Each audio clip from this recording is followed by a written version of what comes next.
감사에 우리 주 예수 그리스도의 이름으로 항상 아버지 하나님께 감사하며 그리스도를 경외함으로 피차 복종하라. 아멘. 여러분, 저는 식물을 잘 키우지를 못합니다. 이상하게 화분을 받을 때마다 꼭 화분을 말려서 식물이 말라서 괜찮습니다. 그냥 두셔도 괜찮습니다. 말라서 죽기도 하고, 그리고 사실 잘 키워내지를 못하는 거예요. 그래서 그렇게 별 큰 취미를 가지고 있지는 않습니다. 그런데 얼마 전에 모양실안에 화분이 몇 개가 생겼습니다. 이 화분을 어떻게 처리할까 하다가 몇 개는 주기도 하고, 또 그렇다고 해서 그냥 일부러 죽일 수는 없어서 그냥 놔뒀거든요. 근데 이게 죽지가 않고 그냥 계속 살아있는 거예요.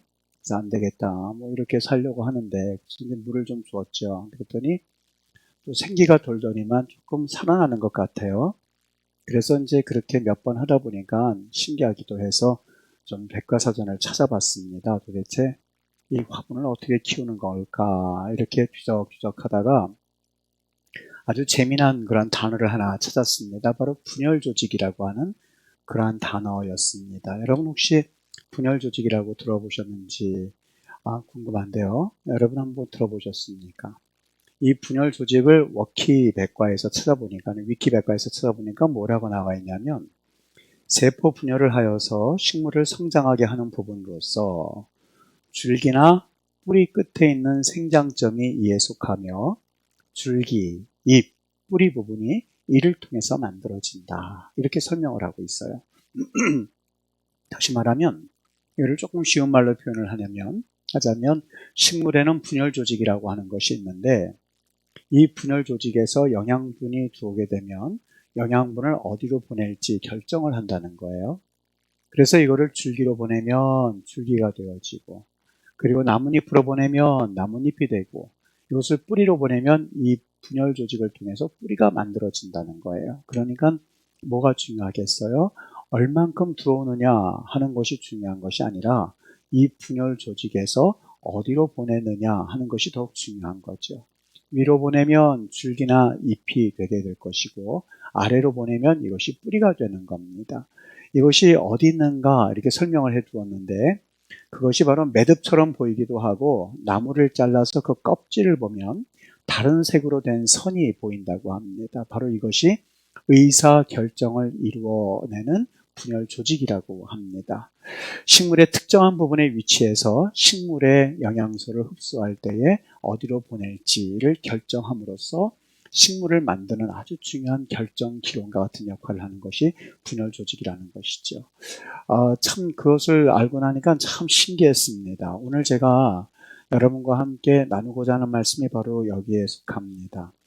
여러분, 우리 몸이 주어진 것을 어떻게 받아들이는가, 식물이 어떤 양분을 흡수하는가에 따라서, 그것에 따라서 좋게 될 수도 있고 나쁘게 될 수도 있다고 하는 거예요. 우리 몸에도 똑같은 분열 조직이라는 게 있답니다. 줄기세포라는 것이 있는데, 어머니로부터 세포를 받게 되면 제일 먼저 줄기세포가 이제 그 세포를 가지고 어디로 보낼지를 결정한다는 거예요. 그걸 눈으로 보내면 우리의 눈이 되고, 그래서 엄마의 눈을 담기도 하고 아버지의 눈을 담기도 하지 않습니까? 귀로 보내면 엄마의 세포를 받아가지고 귀로 보내면 귀가 되는 거예요. 엄마의 세포를 받아서 예를 들어서 다리로 보내면 다리가 되어지기도 하고, 이런 것을 결정한다고 합니다. 그런데 또 한 가지 재미난 부분이 있는데, 그 세포를 받아서 위로 보낸다든지 아래로 보낸다든지 옆으로 보낸다든지 다 하는데, 어디로 갈지 몰라서 잉여세포가 있습니다. 남는 세포가 있는데, 이 세포가 바깥으로 배출이 되는 것도 아니고 어디로 보내지는 것도 아니고 그대로 남아있으면 그것이 암세포가 된다고 합니다. 참 무서운 그러한 역할도 하는구나 하는 것을 느껴봤습니다. 여러분, 저는 이 말씀을 들으면서 갑자기 생각난 구절이 하나 있었습니다. 어떤 말씀이냐면, 고린도전서 1장 18절 말씀에 보면, 십자가의 도가 멸망하는 자들에게는 미련한 것이요, 십자가의 도라고 하는 똑같은 세포가 멸망당하는 자에게는 저는 미련한 것, 그런 이야기가 어디 있나 이렇게 받아들이기도 하고, 그 십자가의 도가 구원받는 우리에게는 하나님의 능력이 된다. 똑같은 세포를 받아들여서 그것이 좋은 곳으로 보내지면 구원을 받는 그런 구원의 은혜가 되지만 그냥 놔두어지면 그것이 암세파가 되는 것처럼 멸망당하는 자들에게는 그 십자가의 도가 좀 미련한 것이 된다는 이야기지요. 여러분, 어떤 사람은 하나님이 우리에게 주신 그 상황과 또 하나님이 우리에게 주신 여러 가지 환경을 통하여서 또 하나의 복으로 만드는 사람이 있고요. 또 어떤 이들에게는 똑같은 환경이 주어졌음에도 불구하고 그 환경을 가지고 오히려 더 저주스러운 그러한 상황으로 치닫는 것을 우리는 종종 보게 됩니다. 똑같이 말씀을 증거하지만 이 복음의 말씀을 듣고서는 어떤 이들에게는 생명으로 받아들여서 그 가족에게는 축복이 되기도 하고 또 어떤 이들에게는 성장이 되기도 하고 또 주 안에서 강건하여지는 면이 있는 반면에 똑같은 복음을 듣고 똑같은 말씀을 들어도 우리 중에는 일평생토록 아무 일도 일어나지 않는 이들이 있다는 것을 보게 됩니다. 여러분, 사실 목회를 하다 보면 여러 가지 상황에 놓여 있는 분들을 보게 됩니다. 그런데 그 상황을 겪어나가는 그 광경을 보면서 목회자로서 이렇게 느끼는 것이 한 가지가 있습니다. 어떻게 저런 환경에서 저렇게 아름다운 믿음을 꽃피울 수 있을까라고 생각하는 그러한 분들이 있고요. 어떻게 저렇게 아름다운 환경 가운데, 저런 환경 가운데서 저런 귀한 믿음의 꽃을 피우는 분이 있을까 하는 분이 있고, 또 어떤 환경 가운데서는 또 저렇게 좋은 환경에서 어떻게 저렇게 불신앙적인 꽃을 피울까 하는 그러한 상황에 처한 이들도 종종 보게 됩니다. 여러분 혹시 아십니까? 송명희 시인이라고요. 이 송명희 시인은요, 이 뇌성마비로 태어난 분입니다. 한 번도 정상적인 삶을 살아본 적이 없는 자매입니다. 태어날 때부터 이 뇌성마비로 온몸이 비비 꼬여가지고 그래서 말 한마디를 하려고 하면 아주 힘들다고 합니다. 저는 그분이 동영상에서 하나님 아버지 하는데 입이 삐뚤삐뚤 돼서 온몸을 비틀면서 하길래 그냥 쉽게 이렇게 내뱉지 뭐 그렇게 힘들게 말을 하시려고 그러나 그냥 쉽게 하나님 한번 해보시지. 근데 그게 그렇지 않답니다.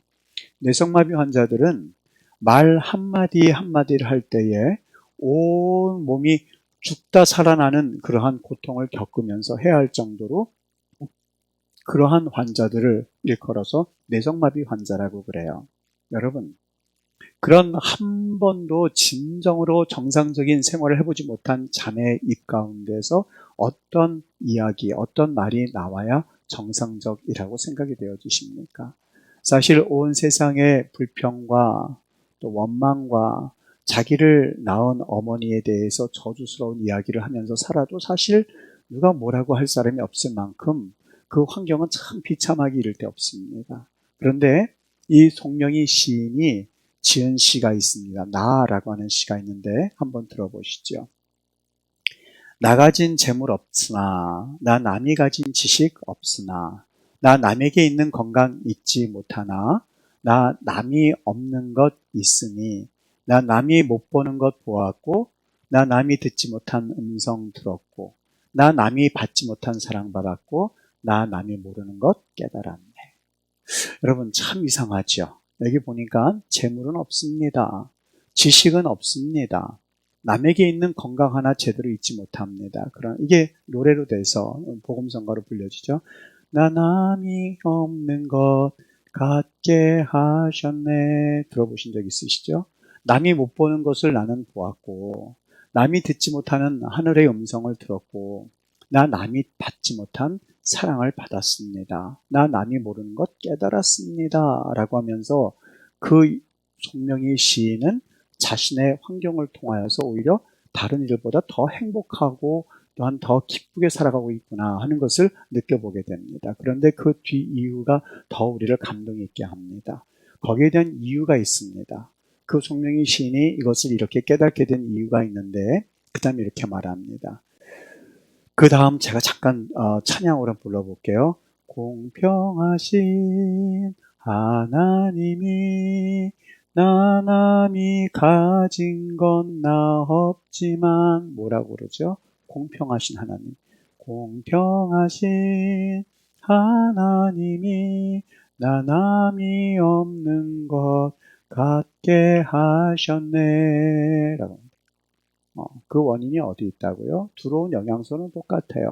아니, 어떻게 보면 다른 사람들보다 그 영양소가 나쁜 영양소가 들어왔다고 생각해도 될 만큼 그 환경은 좋지가 않습니다. 그런데 그녀에게는 아주 중요한 한 가지, 다른 사람들과는 다른 분열 조직이 있었는데 그 분열 조직이 좋은 것을 만들어서 보냈습니다. 그 분열 조직이 뭐라고요? 공평하신 하나님이. 그리고 말하고 있는 거예요. 다른 사람은 99%를 가지고 있는 것을 나는 1%밖에는 못 가지고 있거든요. 다른 사람은 99%다 채워져 있는 것이 나에게는 1%밖에 채워져 있지 않거든요. 근데 그 여인은 깨달았어요. 분열 조직에서 좋은 것을 올려보내서 깨닫게 해주셨는데 다른 사람은 99% 가지고 있고 나는 1%밖에는 없지만 다른 사람에게는 없는 그 1%가 다른 사람에게는 오직 1%만 있는 것이 나에게는 99%가 있습니다. 뭐요? 하나님의 음성을 들었고 하나님의 사랑을 깨닫고 그리고 하나님이 얼마나 나에게 있어서 귀한 사랑을 주셨는가 하는 것들을 나는 깨달았습니다. 라고 하면서 찬양하는 그 찬양이 바로 나라고 하는 찬양이었습니다. 그 송영희 시인이 감사할 수 있었던 한 가지 이유가 있었다면 그녀에게는 분열 조직이라고 하는 또한 분열 조직이라고 일컬을 수 있는 예수님이 계셨는데 그 예수님이 그녀에게 좋은 것을 많이 보내주셨다고 하는 것을 그녀는 깨닫게 되었던 것이죠. 여러분, 제가 오늘 이 말씀을 여러분들과 잠깐 나누기를 원하면서 제일 마음에 걸렸던 부분이 있습니다. 에베소서 5장 20절 말씀 참 귀한 말씀이에요. 범사에 우리 주 예수 그리스도의 이름으로 항상 아버지 하나님께 감사하라 라고 하는 말씀입니다. 얼마나 좋은 말씀입니까? 하나님 아버지께 감사하라. 그런데 이 감사라고는 말에 왠지 좀 부담이 되는 수식어가 있었습니다. 5장 20절에 보면 범사에, 여기 범사라고 하는 것은 어떤 형편에 있든지입니다. 어떤 형편에 있든지. 여러분들이 어떤 형편에 있든지 그 형편이 무엇이든지 간에 재산의 유무와 상관이 없이 그리고 여러분들이 무엇을 가지고 있든 있지 않든 상관이 없이 현재 일이 잘 진행되지 않든 상관이 없이란 말입니다. 그리고 나중에 보니까 항상 아버지 하나님께 감사하라 라고는 항상이란 말이 있죠. 그건 무슨 말일까요? 어떤 상황을 만나도 변함없이란 뜻입니다. 항상이란 말입니다. 여러분, 이것을 이론적으로 이해하기는 쉽고요. 또 말씀으로는 읽고 하나님께서 항상 범사에 감사라고 그랬지 할렐루야 오늘 추수감사절이니까 한번 추수감사절 보내고 할렐루야 그러면 되겠지라고 보내기는 쉬워도요. 이 말씀을 내 삶에서 적용하는 것이 결코 쉽지가 않습니다. 1988년도일 겁니다. 아마 기억하시는 분들이 있을걸요. 미국에서 대통령 선거가 있었죠. 그때에 듀카키스라고 하는 대통령 후보자가 있었습니다. 미국에서 한참 사형제 폐지론을 주장했던 사람 중에 한 사람이었었어요. 사형제는 없어져야만 합니다. 사형제가 있으면 절대 안 됩니다. 그러면서 많은 사람들에게 호응을 받았어요. 아주 지지를 많이 받아서 1988년도에 혹시 저 듀카키스가 대통령이 되는 것 아닌가 하고 사람들이 총의 관심을 가지고 지켜보고 있었거든요. 근데 이 사람이 버나드 쇼에 초대를 받았어요. 버나드 쇼 아시는 것처럼 여기 한번 초대받는 것 자체가 영광입니다. 우리 삶 가운데서 저런 데 언제 한번 초대받을 길이 있을까라고 싶을 만큼 수많은 정치인이나 연예가라면 그 버나드 쇼에 한번 초대받기를 학수고대하고 있거든요. 이 듀카키스가 대통령 선거를 감당하고 있다가 이제 그래도 후보자 중에 좀 많은 가능성이 있다 보니까 여기에 초대를 받은 거예요. 이 버나드 쇼에서 이 사람이 물었습니다. 이 듀카키스 씨 지금 사형 폐지론을 주장하고 있죠? 네, 그렇습니다. 그거에 전폭적으로 신뢰하고 있습니까? 네, 그럼요. 당연히 우리는 사형제를 폐지해야만 합니다. 그때 그 사회자가 하나 물었습니다. 그런데 선생님, 한 가지 묻겠습니다. 선생님, 만약에 선생님의 아름다운 그 부인께서 괴한에게 끌려가서 강간을 당한 이후에 그리고 살해당했다고 하십시다. 나중에 그 범인이 잡혔을 때 선생님은 여전히 사형제도를 폐지해야 된다고 말할 수 있을까요? 라고 하는 질문이었습니다. 전혀 예상치 못한 그런 질문을 받고서 이 사람이 당황했던 거예요. 머뭇머뭇하고 그리고 말을 더듬기 시작했어요. 수천만 명의 시청자들이 보고 있었는데 그 장면에서 그들이 받은 인상이 어떤 것이었는지 여러분 상상이 가십니까?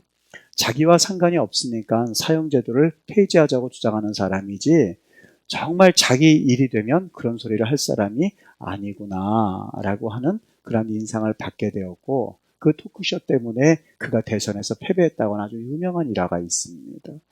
여러분, 남의 이야기, 그냥 성경에 있으니까, 그리고 나는 아무 일도 일어나지 않았으니까 감사하십시다 라고 말하기는 쉽습니다.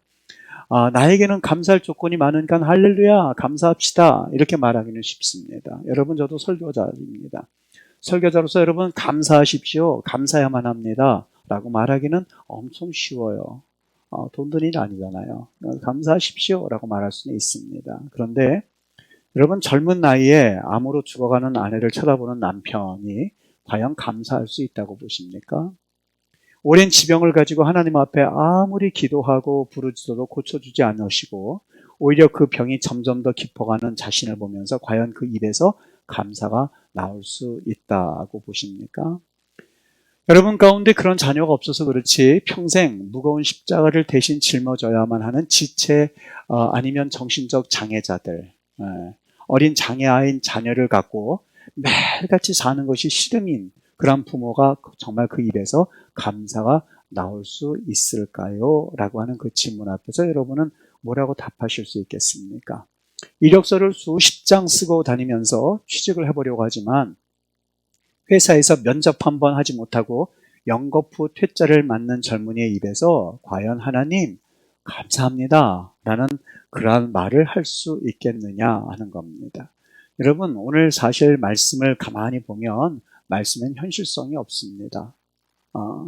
비현실적인 말씀입니다. 이상론입니다. 오늘 말씀을 보면서 사실상 이 말씀을 가지고 이 설교하기는 쉽다 한다 할지라도 과연 하나님의 음성이 들려오기 시작했습니다.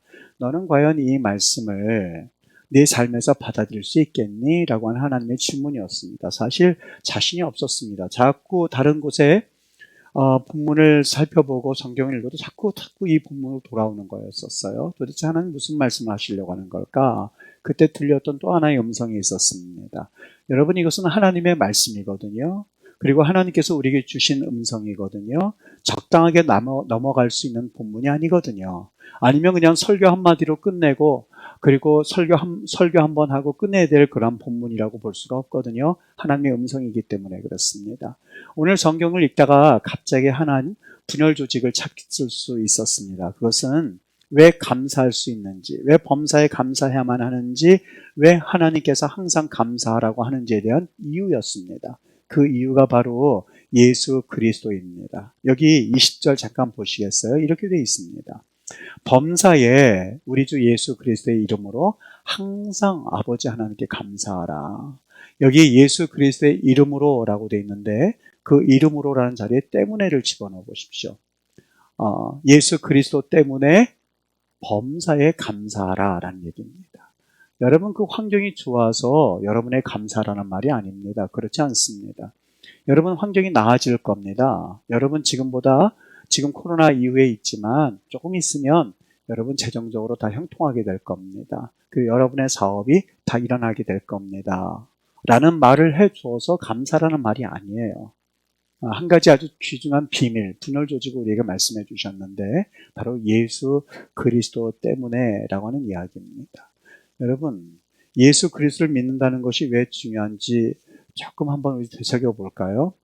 우리 주님께서 우리에게 주신 약속이 있습니다. 어떤 약속이요? 세상 끝날까지 내가 너와 함께 있을 거야. 무슨 두려운 일이 일어난다 한다 할지라도 두려워하지 말어. 내가 너와 함께 할게 라고 하는 약속을 우리에게 주셨습니다. 여러분, 우리는 이 땅에 살면서 인생 70이요 강건하면 80까지 살다가 하나님께서 우리를 부르실 때 우리는 천국 갑니다. 그런데 그 천국 가서도 우리 혼자 있는 것이 아니라 우리 하나님께서 우리와 함께 해주신다고 분명히 약속해 주셨습니다. 그 이유는 하나님이 여러분과 나를 사랑하시기 때문입니다. 여러분, 예수님 한 분, 이 한 분이라고 하는 분명한 신앙 고백만 있다면 우리는 항상 감사할 수 있다는 겁니다. 환경이 뭐가 되었든 그리고 내 환경이 어떤 어둠에 있든 상관이 없이 우리 하나님께서 우리와 함께 하신다는 사실 때문에 우리는 감사할 수 있다는 것. 이것이 바로 사도 바울이 깨달은 하나의 분열 조직이었습니다. 아, 그렇구나. 내게 그 환경이 무엇이 있다 한다 할지라도, 그 환경이 어떤 환경에 처한다 한다 할지라도 내게 있어서는 분명히 내게 줄기를 내줄 수 있고 잎을 내줄 수 있게 하는 놀라운 분열 조직이 하나가 있는데, 세상 사람들은 이 분열 조직이 망가져 있습니다. 세상 사람들은 이 분열 조직이 작동이 되지가 않습니다. 아무리 좋은 환경을 가져다 주어도 그때뿐이지 조금 있으면 불평과 원망과 전쟁과 싸움밖에는 없습니다. 그런데 여러분과 나에게는 이 분열 조직이 정상적으로 작동될 수 있는 놀라운 비밀을 우리에게 남겨주셨는데, 그것이 바로 예수 그리스도라고 하는 겁니다. 여러분, 진정한 감사는 어떻게 시작되는지 아십니까? 바로 예수님 때문에 시작이 됩니다. 조금 전에 손명희 시인이 하나님 앞에 그러한 환경 가운데서 감사할 수 있는 조건이 하나가 있죠. 공평하신 하나님. 예수님이라고 하는 분열 조직으로 인하여서 그 여인은, 그 시인은 하나님 앞에 감사할 수가 있었고, 그 시인은 하나님 앞에 하나님은 공평하십니다라는 고백을 할 수가 있었던 거죠. 이 천성적인 장애를 안고 살아가는 그런 자녀의 부모들을 본 적이 있습니다. 여러분, 그 가운데서 어떤 자매의 말을 들으면서 제 자신이 큰 도전을 받았습니다. 그 아이는 장애인입니다. 부모님들, 아버지, 어머니가 다 엘리트들이거든요. 아버지는 변호사이고 어머니는 교수이고 참 엘리트입니다. 그런데 그 자녀가 이 장애자인 거예요. 그러니까 뭐라 그러죠? 그 정신적 장애자? 이 천성적으로 태어날 때에 이 장애로 태어난 거예요. 이렇게 보면 참 마음이 좀 심란해요. 왜냐하면 그 부모님이 그렇게 전문직에 있으면서 온 심혈을 다 자녀에게 기울이는데도 아이가 차에도 뛰어들고 차 밑바닥에 있는 거 끌어내오기도 하고, 어느 날 그 차 밑바닥에서 아이를 끌어오다가 그 아기 엄마가, 그 아이 엄마죠, 땅바닥을 치면서 통곡을 했습니다. 아이고, 내 팔자야, 너 죽고 나 죽자고 막 흔들어서 울기도 했다고. 그러면 이해가 되지요. 차 밖으로 뛰어들어가는데 얘를 붙잡고 사람들이 둘러서서 보는데도 불구하고 땅바닥을 치면서 너 죽고 나 죽자, 그냥 우리 죽자, 이렇게 살 바에 뭐하러 사냐 하면서 그런 일을 겪었다고 그래요. 근데 이 자매가 잘 이해가 되지 않는 말을 한 적이 있습니다. 목사님, 저희 이 아이 때문에 얼마나 많은 복을 받고 있는지 아세요? 잘 이해가 되지 않는 말이었었어요. 속으로 그랬습니다. 복은 무슨 복, 무슨 복일까? 근데 이렇게 말하는 거예요. 목사님, 들어보세요. 우리 이 아이 때문에 가정이 얼마나 변화됐는지 모릅니다. 얘 때문에 이가 누구예요? 아빠죠. 아빠가 예수 믿고 돌아왔습니다. 아마 얘가 저러지 않았더라면 얘 아빠는 예수님을 믿더라도 적당히 믿었을 거예요. 얘 때문에 우리가 이렇게 살아도 교만하지 않을 수 있게 되었습니다. 아빠 직업, 엄마 직업, 그리고 할아버지, 할머니 다 모두 그렇게 사는데도 불구하고 교만하지 않을 수 있게 되었습니다. 얘 때문에 세상에서 천대받고 인정받지 못하는 가난한 사람, 고통받는 사람에 대해서 관심을 가지게 되었습니다. 얘 때문에 하나님이 우리 가정에 주신 복이 보통 많은 게 아닙니다. 라고 하는 그런 고백이었습니다. 이 가정에는 뭐가 작동이 되는 거였었죠? 바로 그 조금 전에 말씀드렸던 분열 조직이 작동이 되는 거였었어요. 예수님이 계셔서 그 아이라고 하는 그런 환경이 들어왔다 한다 할지라도 이것이 좋은 곳으로 바뀌어져서 보내주는 거예요. 줄기로 보내지고 잎으로 보내져서 예수님이라고 하는 열매가 그 가정에 맺혀지기 시작했고, 그리고 그 아이를 위해서 헌신 봉사하는 것이 아니라 오히려 그 아이로 인하여서 내 가정이 변화되고 복을 받았다고 느껴지는 그 삶의 모습을 바라보면서 예수님이라고 하는 그 분열 조직이 아름답고 귀하게 작동되고 있구나 하는 것을 느껴볼 수 있었습니다. 예전에 김준건 목사님이 백문일답이라고 하는 것을 청년들에게 말씀하신 적이 있었거든요. 청년들 다 모아놓고 내가 무슨 말을 하든지 여러분들은 예수 그리스도라고 답하시길 바랍니다. 할렐루야. 예수 그리스도, 아멘. 그러니까 아닙니다. 예수 그리스도라고 말해야 됩니다. 할렐루야. 그러니까 예수 그리스도. 동영상이 있으니까 여러분 한번 나중에 찾아보십시오. 거기서 묻습니다. 여러분, 질문합니다. 우리의 살아가는 목적과 이유가 무엇입니까? 그랬더니 청년들이 예수 그리스도. 여러분, 여러분이 돈을 벌어야 되는데 돈 버는 목적이 뭡니까? 예수 그리스도. 여러분, 좋은 직장 가져야 되는데 좋은 직장 가진 이유가 뭡니까? 예수 그리스도. 여러분, 우리 환경이 어렵고 힘드는데 그 환경을 이길 수 있는 이유가 있습니다. 뭡니까? 예수 그리스도. 근데 참 100가지를 그렇게 하는데요. 가슴이 얼마나 벅차오르든지, 얼마나 기가 막히든지. 여러분, 우리에게 분열 조직이 하나가 있는데 예수 그리스도라고 하는 거예요. 하나 깨달았습니다. 아, 그렇구나. 이 감사와 믿음이라고 하는 것이 따로따로 노는 줄 알았거든요. 아니에요. 그렇지 않습니다. 여러분, 감사가 좀 줄고 있습니까? 감사하지 않습니까? 그것은 단순히 내가 변해서가 아니에요. 내 안에 예수님이 사라지기 시작하는 거예요. 예수님을 잃어버리기 시작하는 거예요. 예수님의 촛불이 꺼지기 시작하는 거예요. 여러분, 그것과 내 감사와 예수님과 아무런 상관이 없는 것 같죠? 아니요. 분열 조직에 예수님이 계셔야만 감사가 있기 마련이거든요. 우리 삶을 한번 되돌아봤습니다. 어떻게 범사에 감사라는 말일까? 어떻게 항상 감사란 말일까? 이게 가능한 일일까? 이것은 그냥 하나의 이상적인 이야기 아닐까? 그렇지 않았어요. 분열 조직에 예수 그리스도가 계시면 감사 지수가 높아지기 시작합니다. 분열 조직으로 인해서 어떠한 영양소가 들어오는 것이 문제가 아니라 그 분열 조직이 어디로 보내느냐가 문제인데, 예수님이 작동이 되어지고 그 안에 예수님이 살아계시면 내 잃어버렸던 감사는 회복되어지고, 그리고 범사에 하지 못하는 그 감사는 다시 한번 감사로 바뀌어진 놀라운 은혜의 역사가 바로 범사, 항상이라는 그 두 가지 단어의 비밀이라는 것을 깨닫게 되었습니다. 여러분, 어떤 사람들은 살아가면서 100평짜리 아파트에 살아도 감사가 없는 사람들이 있습니다. 절대 행복한 사람이 아닙니다. 20평짜리 아파트에 살아도 눈만 뜨면 하나님 감사합니다, 하나님 감사하는 사람이 있습니다. 그 입에 찬송이 나올 정도로 주님 앞에 감사하는 그 심령을 누가 뺏어갈 수가 있겠습니까?